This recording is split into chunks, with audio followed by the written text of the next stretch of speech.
Bonjour à toutes et à tous, ravi de vous retrouver. C'est un nouveau numéro de 2 heures de marche sur Montagne TV depuis Méribel, l'une des stations du domaine des Trois-Vallées. Nous retrouverons d'ici quelques instants à l'hôtel Le Kaila, le directeur de l'Office de tourisme de Méribel qui fera le point sur cette saison 2012-2013. Et puis nous parlerons également des activités et des opérations à venir avec notamment Vincent Lalanne-Claude. Il est le directeur de l'association des Trois-Vallées. Ils organisent le 7 avril prochain l'Enduro des Trois-Vallées. Et si vous voulez en savoir plus, eh bien c'est tout de suite et c'est dans 2 heures de marche.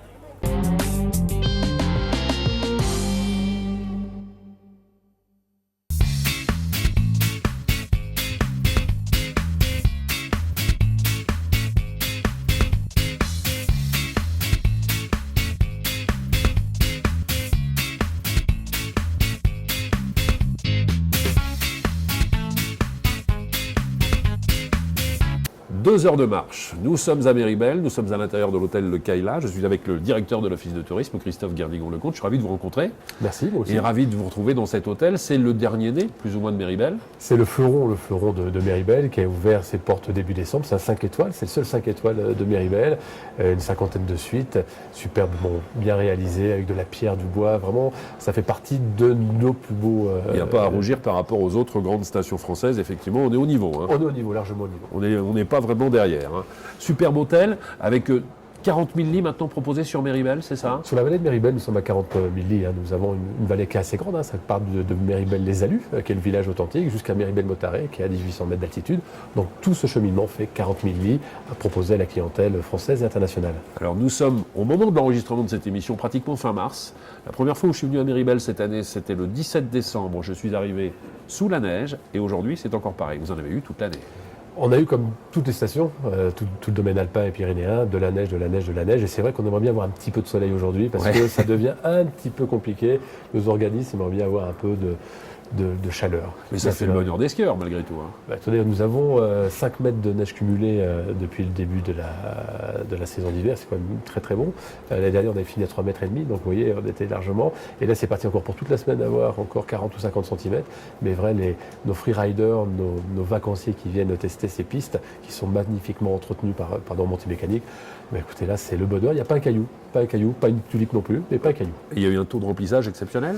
Nous avons eu un taux de remplissage en début d'année qui était fabuleux. Toutes les vacances de Noël et jour de l'an qui étaient plus que correctes, même plus que correctes. Et aujourd'hui, on est largement sur une progression à 2 chiffres pour cette année. Donc c'est vrai que c'était très très bien. Avec des épreuves de Coupe du Monde de ski alpin féminin au mois de février? 23-24 février, nous avons eu la chance de recevoir le Grand Circlement féminin avec une Coupe du Monde de descente et de combiné pendant 2 jours. C'est un événement qui a été reconnu par la FIS, très très bien organisé grâce aux équipes de Méribel et ainsi que tous les socioprofessionnels qui ont travaillé, les écoles de ski, les hébergeurs. Et donc nous avons eu plus de 25 000 spectateurs qui sont venus assister et regarder cette belle Coupe du Monde, qui sont les prémices qu'il faut savoir. En 2015, du 18 au 22 mars 2015, nous allons recevoir pour la première fois en France les phases finales de Coupe du Monde, c'est-à-dire les meilleurs skieurs mondiaux de toutes les disciplines qui vont s'affronter pour les globes de cristal à Méribel sur le mois de mars 2015. Alors le tourisme de montagne, c'est quelque chose qui vous connaît bien. Méribel, c'est une nouveauté pour vous, plus ou moins. Vous êtes arrivé en fin d'année dernière, c'est ça? Je suis arrivé début octobre, oui, tout à fait. Début octobre? Oui, donc c'est un beau challenge. Méribel fait partie des top 5 des stations européennes, des stations premium. Donc c'est vrai qu'aujourd'hui, on est dans le fleuron de la qualité du ski, de l'hébergement, au centre et au cœur des Trois-Vallées, du plus grand domaine skiable du monde non relié. Donc ça, il faut le dire. Et c'est vrai que vous êtes au cœur du plus beau domaine, au cœur du ski mondial. Donc que souhaitez-vous insuffler avec votre arrivée maintenant sur Méribel? On est en train de travailler, de redéfinir un peu la politique marketing de Méribel, parce que comme je vous l'ai dit, c'est une vallée, donc vous avez une histoire à tiroir. Vous avez les Alus, Méribel les Alus, qui est l'histoire de Méribel, mais Méribel-Motaré, qui a le plus grand snowpark européen, où tous les plus grands mondiaux viennent s'entraîner. Donc on est en train de retravailler la cible de chaque lieu de Méribel, dans une destination nouvelle qui va s'appeler Méribel Valley et non plus Méribel. Très bien, on peut parler de la clientèle aussi. C'est une station qui a été créée par un Écossais, me semble-t-il, c'est Exactement, ça? exactement. Avec effectivement beaucoup d'Anglais, beaucoup de gens qui venaient d'Angleterre pendant des années et des années. Est-ce que c'est toujours le cas aujourd'hui? Est-ce que c'est une station vraiment internationale? Vous êtes sur une clientèle 50-50. On a 50% de Français, de clientèle classique, qui viennent parisiens, lyonnais, marseillais, enfin toute la France. Et nous avons 50% d'étrangers. Et sur ces 50%-là, nous avons 70-80% d'anglo-saxons. Donc c'est vrai que les Anglais sont très présents chez nous. On peut le remarquer dans la rue, on peut aussi le remarquer dans les commerces, dans les établissements de nuit, d'after ou de restaurants. Donc c'est vrai que le village de Miribel vit avec nos amis anglo-saxons par l'histoire, parce que ça a été créé par les Écossais. Bien sûr. Et aujourd'hui, c'est vrai que la première destination anglo-saxonne, c'est Miribel. La première destination russe, c'est Miribel. Courchevel. Non, c'est Miribel. Ah, c'est Miribel. Très bien. On est à peu près à égalité, on va dire. D'accord. Donc c'est vrai qu'on n'a pas la même clientèle russe que Courchevel, qui est une clientèle très riche et avec beaucoup de faste, alors que nous, c'est une clientèle en millionnaire qui est un peu moins un peu plus effacée, voilà, peut-être. Un peu plus effacée. Nous sommes dans un écrin où les choses ne se disent pas forcément. Les Écossais l'ont créé, les Anglicans. Est-ce que les attentes de cette clientèle étrangère sont les mêmes que la clientèle française? Absolument pas. On n'est pas du tout dans le même positionnement stratégique si on parle de marketing. La clientèle française vient ici en famille, vient ici avec les grands-parents, les petits-enfants, viennent découvrir le ski, apprendre à faire du ski, alors que les Anglais viennent aussi en famille, mais pour plus faire du sport plus fort, pour faire du freeride, pour faire la fête entre eux. Donc on n'a pas tout à fait le même positionnement, la même communication qu'on peut faire sur l'Angleterre, même sur la Russie ou sur les autres marchés émergents qui sont la Chine, qui sont l'Afrique du Sud ou les autres pays d'Amérique du Sud. Toutes les stations françaises sont plus ou moins dans l'angoisse en ce qui concerne les vacances de Pâques. On se dit, oh là, c'est très très tard dans la saison. Est-ce que vous avez déjà réfléchi? Comment est-ce que vous allez pallier à cela? Alors on pallie à ça aujourd'hui, parce qu'on ne réfléchit pas, je dirais, au mois de mars ou au mois d'avril. J'imagine. On travaille déjà même pour 2015, 2014 et 2015. C'est vrai que le système des vacances françaises qui est de plus en plus tard, qui nous pose quand même un problème en termes de remplissage, mais en termes de loisirs, commence déjà au mois de février. C'est-à-dire que les vacances de février sont du 15 février au 15 mars, donc automatiquement on est du 15 avril au 15 mai pour les vacances de printemps. Donc ça nous pose un problème parce qu'on est sur 3 zones et donc les zones qui sont plus importantes pour nous à venir sur Miribel sont les zones parisiennes et Paris cette année est à la fin. Donc du 1er au 15 mai, donc ils ne viendront pas skier. Et c'est vrai que tardivement dans la saison, tardivement sur ces zones qui sont importantes, on essaie de pallier avec des produits un petit peu différents sur des événements qui se passent début avril sur les populations anglo-saxonnes et belges qui sont en vacances à ces périodes-là. Oui. Sur une manifestation qui s'appelle les Shred Days, où on va recevoir les plus grands riders et snowboarders du monde pendant 3 jours. Donc c'est des packages qu'on propose. On a aussi une autre appellation qu'on fait avec l'association des Trois-Vallées où nous nous trouvons, qui s'appelle Venez en vacances, on vous paye un rouge. D'accord, très bien.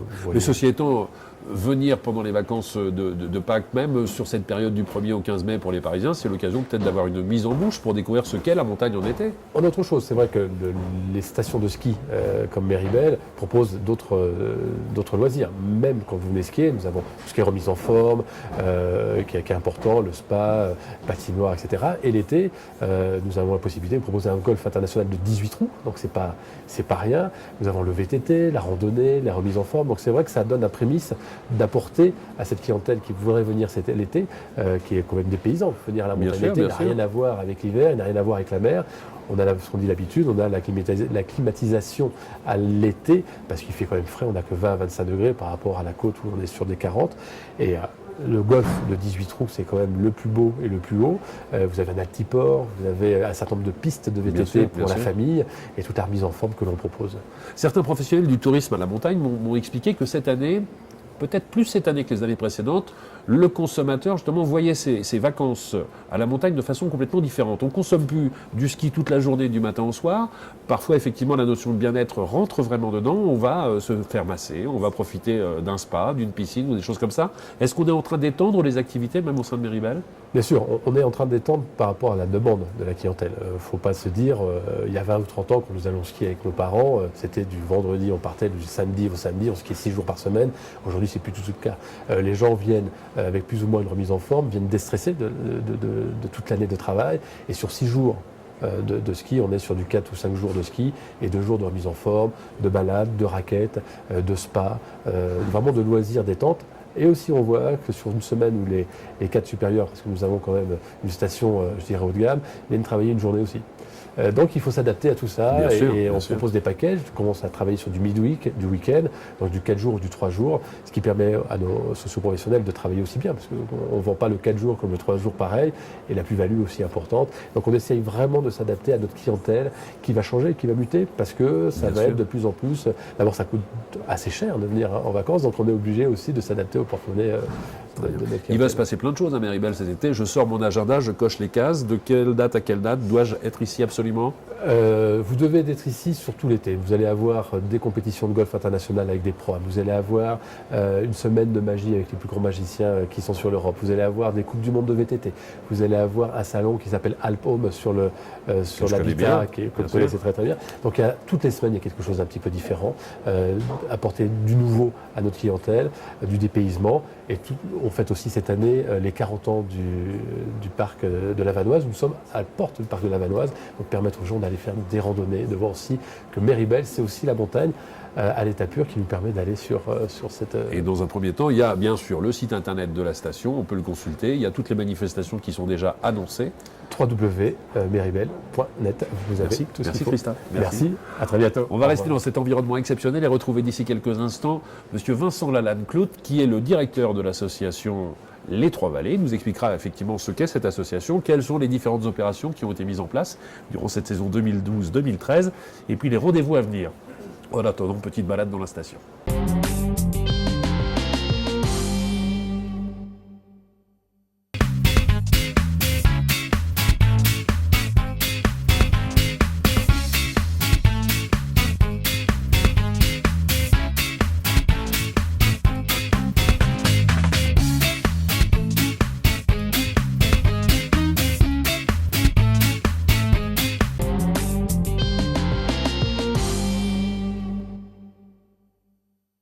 Retour à Méribel, toujours à l'intérieur du Kaila, le dernier hôtel en date de Méribel, 5 étoiles, un palace. Je vous invite à venir y faire un petit tour parce que c'est vraiment splendide. Et nous sommes en compagnie de Monsieur Vincent Lalanne-Clout. Je suis ravi de vous rencontrer de nouveau, parce qu'on s'est déjà rencontrés sur Montagne TV à plusieurs occasions. Tout à fait. Et alors vous êtes le directeur de l'association Les Trois Vallées.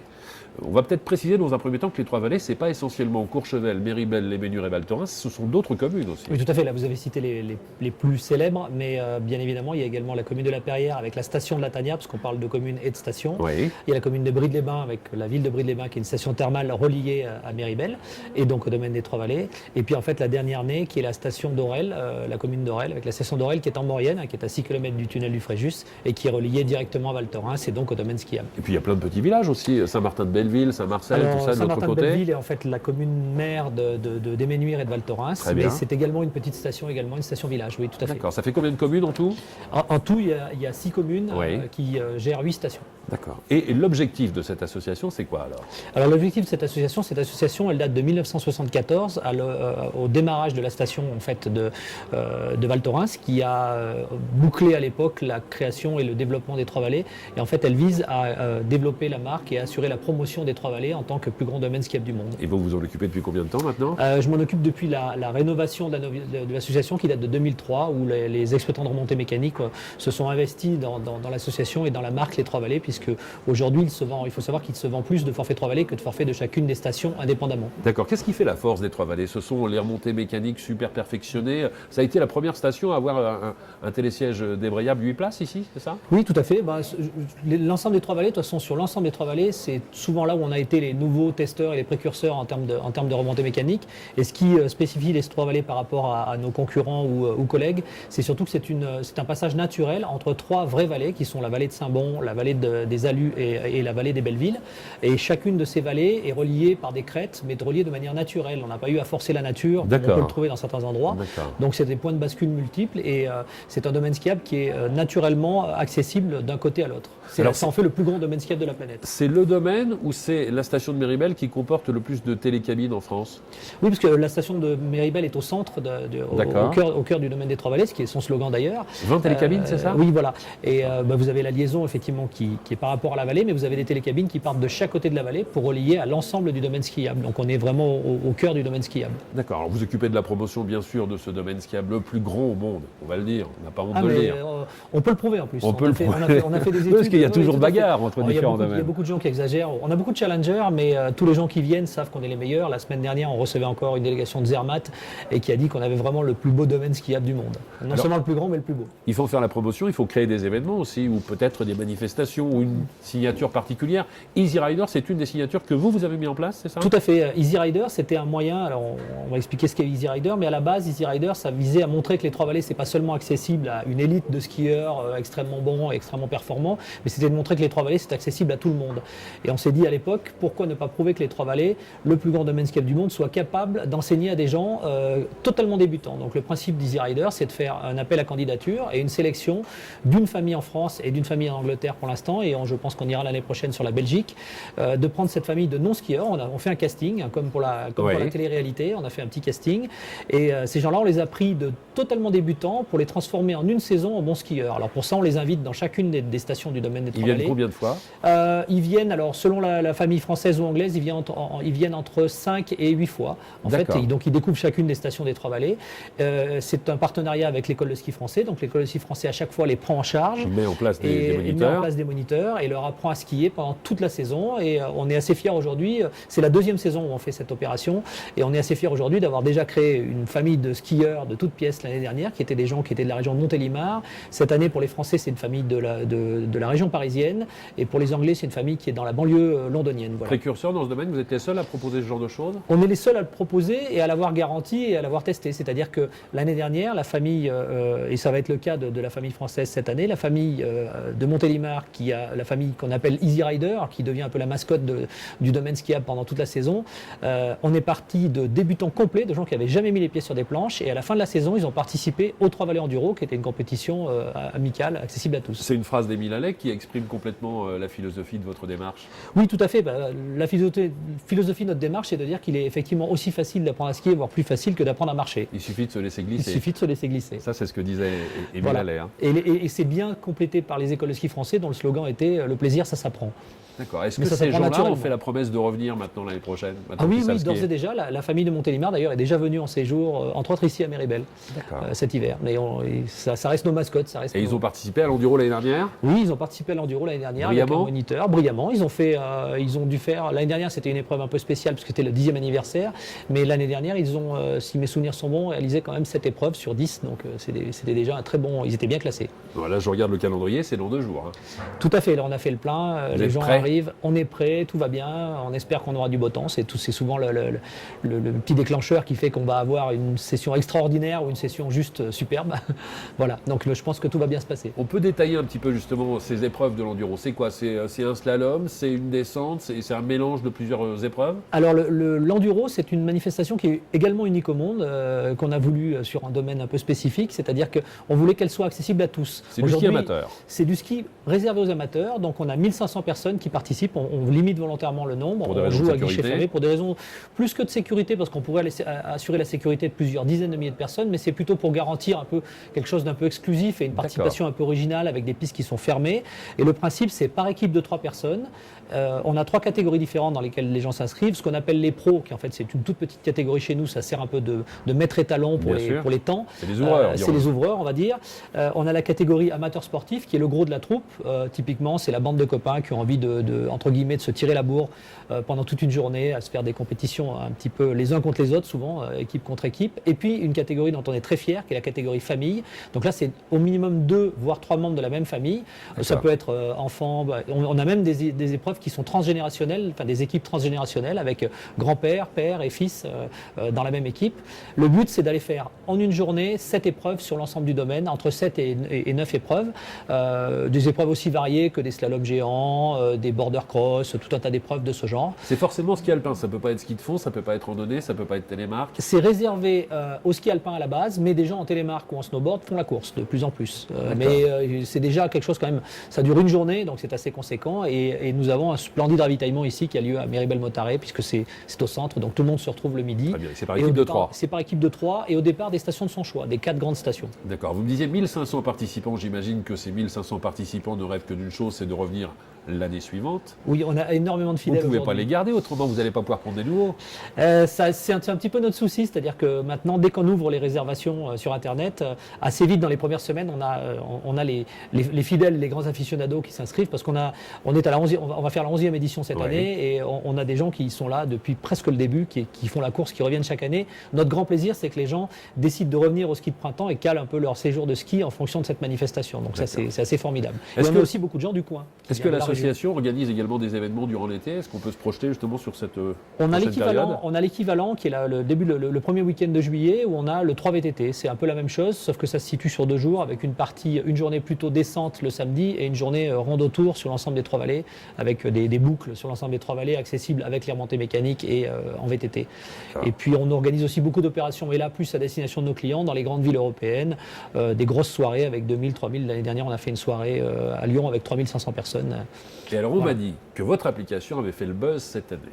Vous avez mis en place une application, alors ça consiste en quoi exactement? Alors on a été un petit peu les premiers à la grande époque, vous savez, au début des applications iPhone gratuites.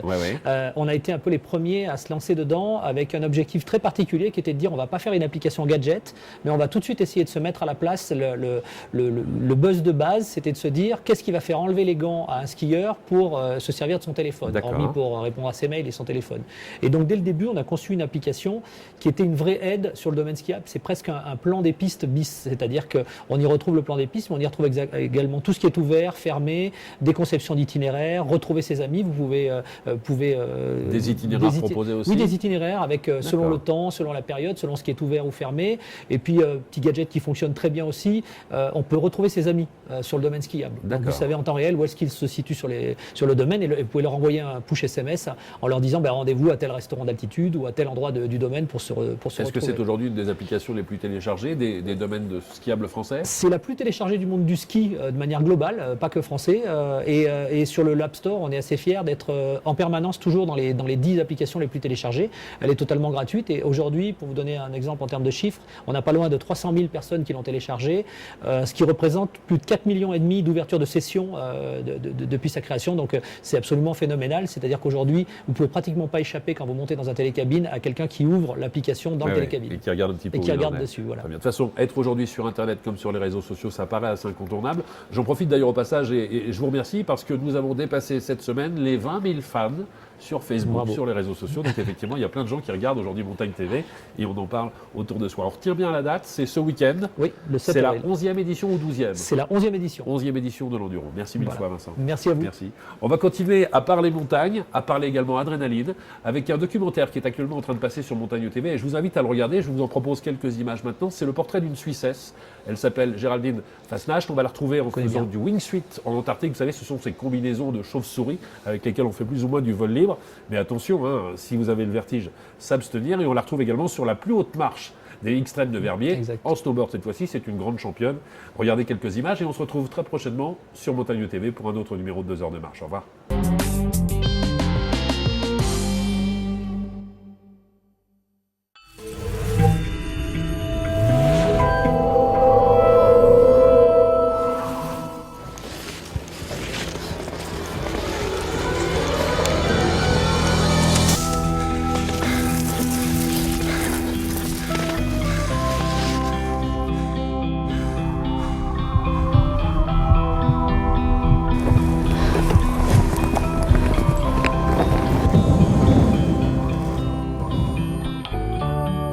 You know, everybody who does this sport, we're all selfish, you know. That's why we can do this sport. And I think maybe the one weakness about Geraldine, if I were to find one, would be that, you know, when she sets her mind onto something, she's gonna go through with it, no matter the costs. She looked down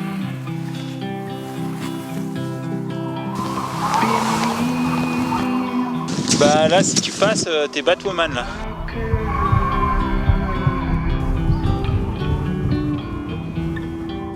As gravel, Determined. Determination. I think that's a good word for her. not worry exactly where she was.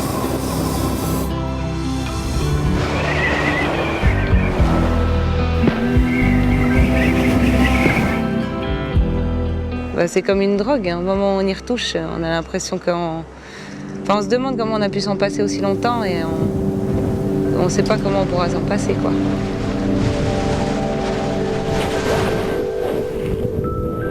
But it's like, you know, when you fall in love, you can't control it. And you know that it might hurt you. You know it's a little dangerous because you can't control her feelings. But you still, even though you know this, you just want a little bit more and a little bit more. It's the same thing with base jumping. You know that it might hurt you, but the feeling is so good.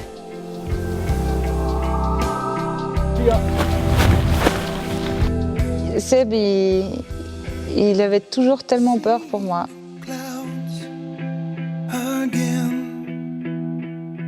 Et là, je me suis finalement posé la question, mais est-ce que vraiment tu as besoin de tout ça pour être heureuse, quoi?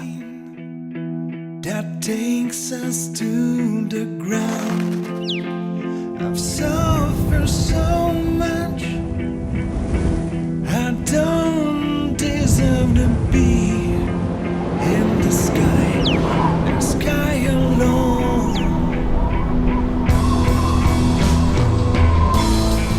Empty like me, and I run, but I can't even see.